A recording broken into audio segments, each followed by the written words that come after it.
Welcome back to The Rich Nonprofit. This is straight talk for mission-driven women. You've been thinking about starting a nonprofit for how long now? 2 years, 3, 5, and every time you get close to doing it, that voice in your head shows up. Not yet, you're not ready, you don't know enough, you need more time, more money, more whatever. That voice inside your head is lying to you. Because the women who wait until they feel ready never start. And that's in any business or industry. But the ones who create actual change, they start before they're ready. So today, I want to talk to you about the 5 signs that you are actually ready to launch your nonprofit, even if it doesn't feel like it. So let's start with sign number 1. You can't stop thinking about this idea. And if this idea keeps showing up, it's not going to leave you alone. If you're still thinking about it 3 years later, come on now. That is not distraction.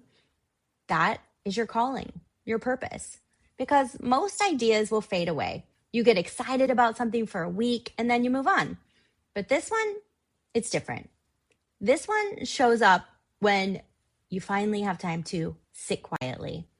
When you're in the shower, where all great ideas appear. When you're driving, when you finally have a minute to stop and think. And I'm sure you've tried ignoring it. You've tried burying it under business goals, revenue targets, and the next launch. But it keeps coming back. And it's not because you're obsessive. It's because it's your work that needs to be put out into the world. The ideas that won't leave you alone are the ones that you are supposed to execute on. These are not the ones that just sound nice or the ones that look good on paper, the ones that keep demanding your attention and really aren't making that much of an impact if you really think about it. So if you are still thinking about this nonprofit idea or how you want to help people after years of, oh, not yet. Well, I'm here to tell you, you're ready. And I know you're thinking, okay, great, but I have 17 ideas going through my head. How do I know which one is the one? Well, the idea that is calling you has specific qualities. It's connected to your lived experience. It's not something you saw someone else do, or maybe it is, but it's connected to something you've lived through, survived, witnessed up close, or have just always cared about.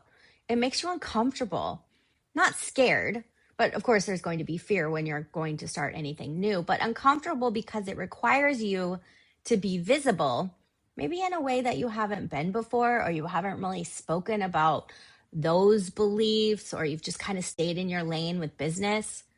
Because this idea, this one that means so much to you, it's probably going to require you to own your story, your expertise, and your authority in a space where you're not necessarily hiding behind that business success. You're talking about your story, maybe a family member's story, because you want to help. And when I work with clients and they're articulating their mission for the first time, it's scary. It's emotional. It can make you cry. I mean, I cry with them. It's not sad tears, though. It's recognition of, oh my gosh, the tears that come, and I'm sure you've been here, when you finally say out loud what you've been carrying inside for years. And another quality is that you can't delegate this. If you could just hand this off, here's my idea, go do it, you would have by now. Or maybe you have tried. Or maybe you've donated toward a cause that's similar. Or maybe I'll just join a board. Maybe I'll just write another check. But it doesn't work like that, because this idea isn't about contributing to someone else's vision. It's about creating your own.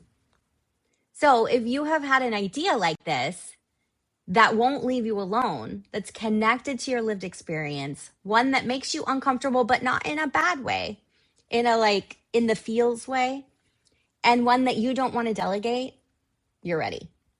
Okay, sign number 2. You're already doing the work informally. You might not have the 501c3 paperwork that says you're a nonprofit yet, but you're already living this mission. You're already helping people on the down low, maybe. You're already showing up for this cause in ways that aren't related to an official nonprofit status. but that's okay. Maybe you're mentoring girls who remind you of yourself. Maybe you're funding scholarships out of your own pocket. Maybe you're connecting people to resources because it just makes you so sad to see them struggle. So you're actually doing nonprofit work without the structure.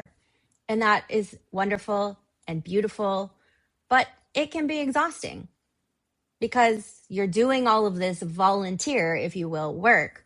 You don't have the infrastructure. Everything's pretty much dependent on you, right? Your time, your money, your personal network, finding those resources. There's really no sustainability or scale. And it can be hard to say no without feeling guilty.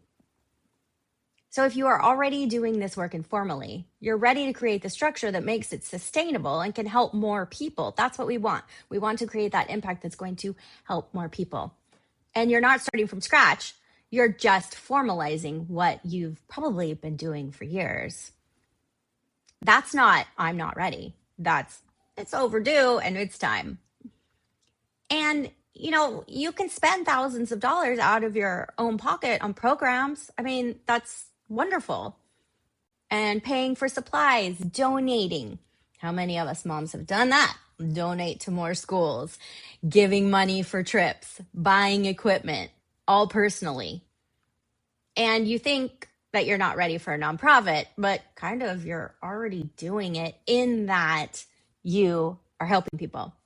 You just need the paperwork and the structure so that you can accept donations or hire help to be able to help more people.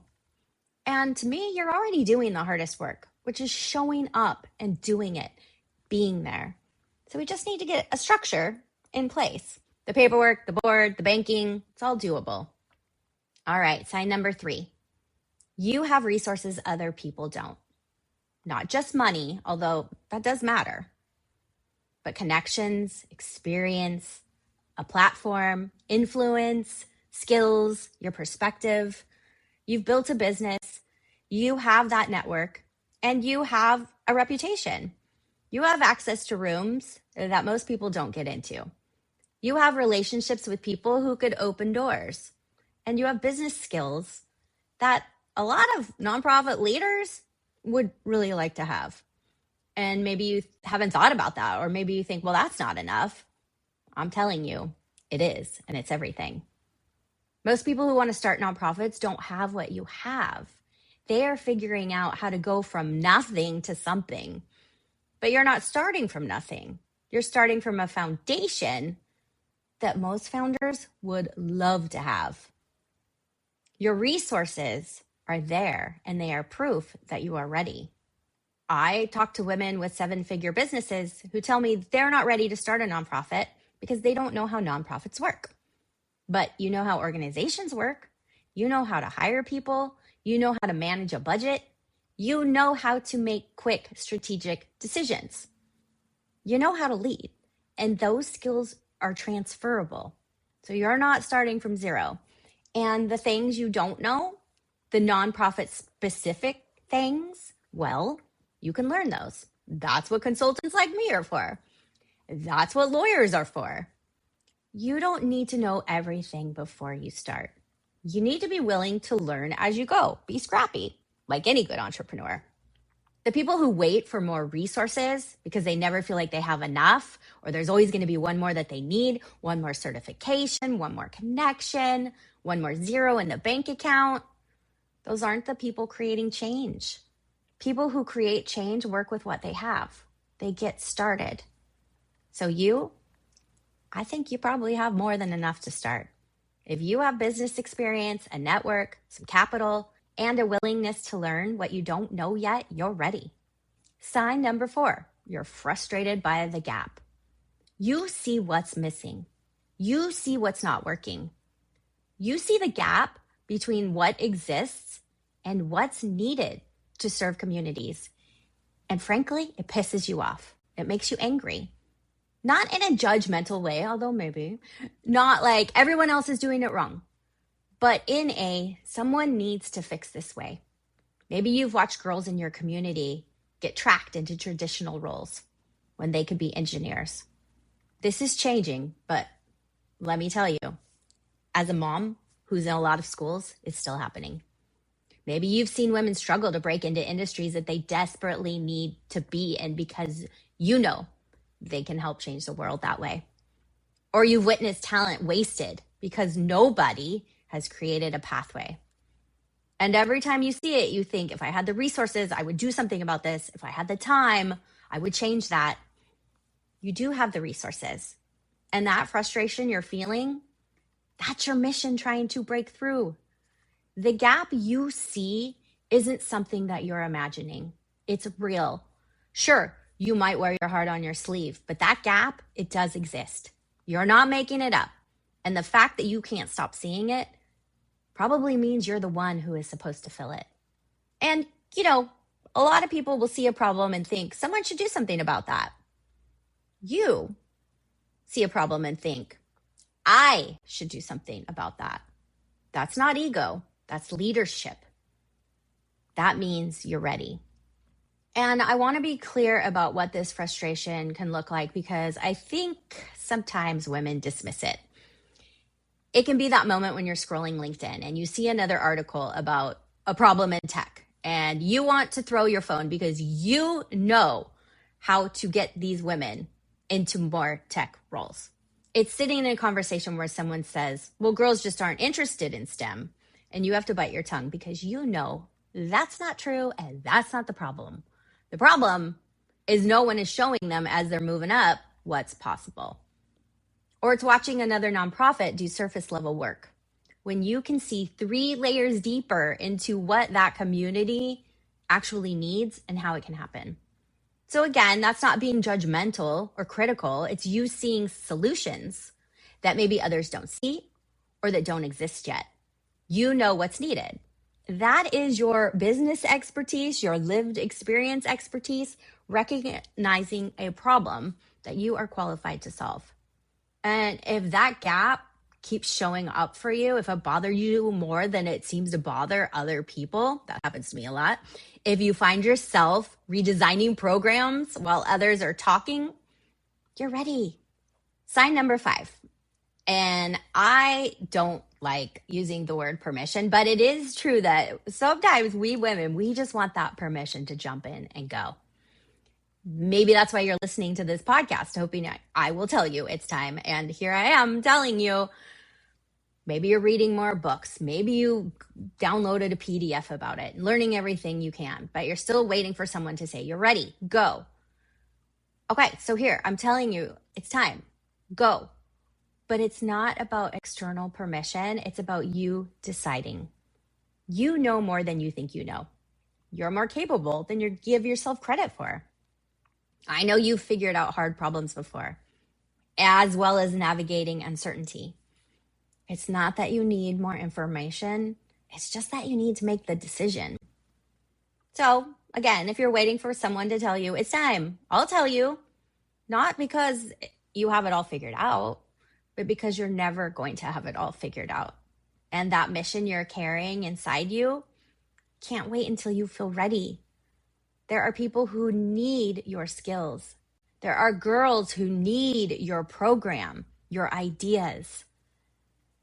Women who need access to what you can create. They need it now. The change you want to create, it can start now, not when you're more ready. I watch women spend years preparing. They'll reach out to me. They'll say they're interested. And then, off into the abyss they go to go work on something else. But it comes back and they come back. They're spending years reading, learning, researching. And I get it. It feels like a big responsibility. But at some point, preparing just becomes procrastinating. And learning more isn't the answer. Doing is the answer. You're not going to read your way into readiness. I've been there. I've tried. You just have to decide and figure it out as you go. And it's how everyone does this. Even the people who look like they have it all figured out, they decided before they were ready and they figured it out along the way. So I don't want you to sit back, let years pass, and wait for that quote unquote permission. Just stop waiting and decide. Now, let me tell you what ready actually means, because I think there's some confusion about this. So ready doesn't mean you have all the answers. It doesn't mean you know exactly how this will work. It doesn't mean that you've figured out funding or structures or programs. Ready means that you're willing to get strategic help. It means that you're committed to figuring out as you go. And it means you're finished negotiating with your mission and your purpose because you feel it in your bones and you know the difference that you can make. And that's it. That's ready. And if you have most of these 5 signs, you're there. Now, I know you might not feel like it. You might still have that voice saying, not yet, not yet. But that voice isn't protecting you. So you know what? Tell that voice, go away, because it is delaying your legacy. So what happens next? You stop the waiting game, you take action. Not in, okay, someday.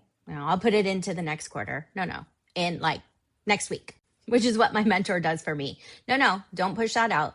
You know you're here to do this. Start it next week. My group program, The Rich Nonprofit, it's open for enrollment right now. It's my 4-month group program where we build your nonprofit together, your purpose, your people, your promise to those people, and your platform, nonprofit, foundation, hybrid. We map it all, and then we build it. So first, we're going to lay that foundation, and then we're going to design your first program. And then we talk about money and funding and your team and your board, all of this structure and strategy so that you can finally get moving on your mission.